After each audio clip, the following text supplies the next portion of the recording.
In the heart of ancient Greece, nestled on the mist-shrouded slopes of Mount Parnassus, lay a place of profound mystery and power, Delphi. For over 1,000 years, kings, generals, and common folk alike made the arduous pilgrimage to this sacred site, seeking answers from the gods. They came not for simple advice, but for prophecies, for a glimpse into the unwritten future. At the center of it all was a single figure, a woman whose cryptic words could shape the destiny of nations, the Pythia, the Oracle of Delphi. But what was the true source of her visions? Was she a direct channel to the divine, a master of psychological manipulation? Or was there something deeper, something hidden beneath the very stones of the temple? This is the enduring enigma of Delphi, a mystery that continues to captivate scholars and scientists even today. For centuries, the Oracle was the most powerful institution in the ancient world. Her sanctuary was the Amphilis, the navel, the very center of the Greek cosmos. Here, in the Adyton, the temple's inner sanctum, the Pythia would sit upon a golden tripod, perched over a chasm in the earth. As ethereal vapors rose from the fissure, she would enter a trance, a divine frenzy, possessed by the god Apollo himself.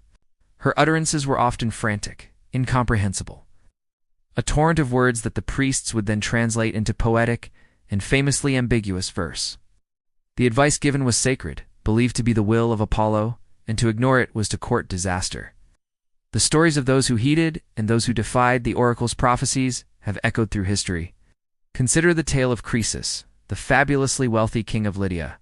On the brink of war with the burgeoning Persian Empire, he sent emissaries to Delphi, asking a simple question: should he attack? The oracle's reply has become legendary. If Croesus went to war, a great empire would fall. Emboldened, the king launched his invasion only to be utterly defeated. The great empire that fell was his own. Is this a divine warning, cleverly misinterpreted? Or was it a masterful political hedge? A prophecy designed to be right, no matter the outcome. Such ambiguity was the hallmark of Delphi. It placed the burden of interpretation squarely on the shoulders of the seeker, ensuring the oracle's reputation remained intact, regardless of the result. This wasn't an isolated incident. Before the pivotal Battle of Salamis, where a small Greek navy faced the might of the Persian fleet, the Athenians sought guidance. The oracle's initial prophecy was terrifying, predicting utter destruction. But a second plea yielded a more cryptic response: trust to the wooden walls. Some argued this meant fleeing the city, while the statesman Themistocles argued it referred to their fleet of wooden ships. He convinced the Athenians to stand and fight at sea, leading them to one of the most decisive victories in Western history. The oracle's words didn't provide a clear path, but a riddle, a catalyst for debate and strategic genius. The power of Delphi lay not just in predicting the future, but in forcing humanity to confront it.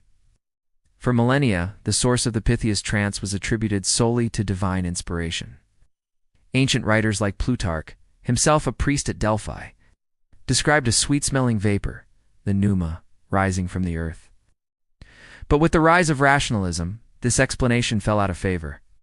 For centuries, the idea of geological gases was dismissed. Early archaeological digs in the late 19th century found no evidence of a chasm or fissures beneath the temple ruins, leading scholars to conclude the pneuma was a myth. The Pythia's trance was reinterpreted as mere theatrical performance, a pious fraud orchestrated by clever priests to maintain political influence. The mystery of Delphi, it seemed, was solved. It was a hoax. But the story doesn't end there. In the late 1990s, a new team of geologists, archaeologists, and chemists revisited the site. They discovered something the early excavators had missed: two geological fault lines, the Kurna and Delphi faults, crossing directly beneath the temple's foundations. Recent excavations as new as 2025 have further confirmed the existence of small fissures, pathways for gases to travel from deep within the earth to the surface. Analysis of the local spring water and the travertine rock formations revealed traces of light hydrocarbon gases, including ethylene. Ethylene, when inhaled in small concentrations, can induce a trance-like state of euphoria and disorientation. A sweet-smelling narcotic that aligns perfectly with Plutarch's ancient descriptions. Suddenly, the scientific and the sacred began to merge. The theory is compelling. The Pythia, seated in a poorly ventilated chamber, would inhale these geologically produced vapors. This wouldn't have been a simple delusion. The ethylene could have triggered a unique neurological state, lowering inhibitions, and altering consciousness, perhaps allowing her to access parts of her mind that were usually dormant. The visions and enigmatic speech could have been the product of this chemically induced trance. This theory doesn't necessarily discount the ritual element. The experience would have been amplified by fasting, incense, and intense psychological pressure, creating a powerful combination of physical and spiritual phenomena.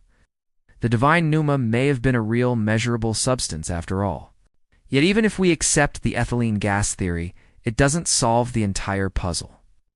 How did incoherent ramblings get transformed into elegant, politically astute prophecies? This is where the priests of the temple come in.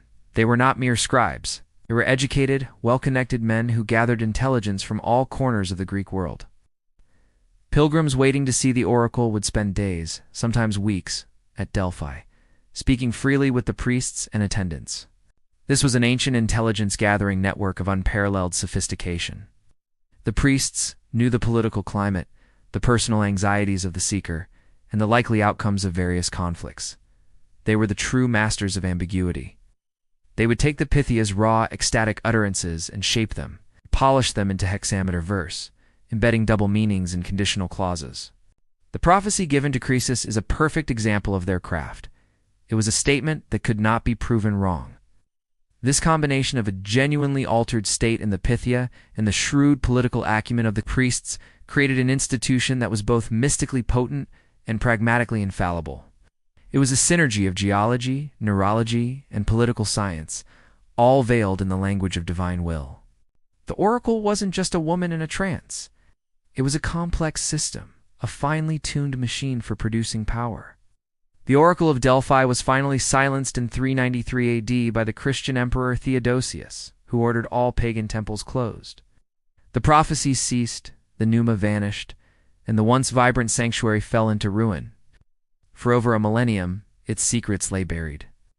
Today, as we walk among the crumbling columns and silent stones, we are closer than ever to understanding its mechanics. We see the fault lines, analyze the chemistry, and decode the political genius. But the core mystery remains. What did it feel like to be the Pythia? To sit on that tripod, breathe in the breath of the earth, and feel the voice of a god speaking through you? That is a truth lost to time, a whisper on the wind at Delphi, forever calling us to listen.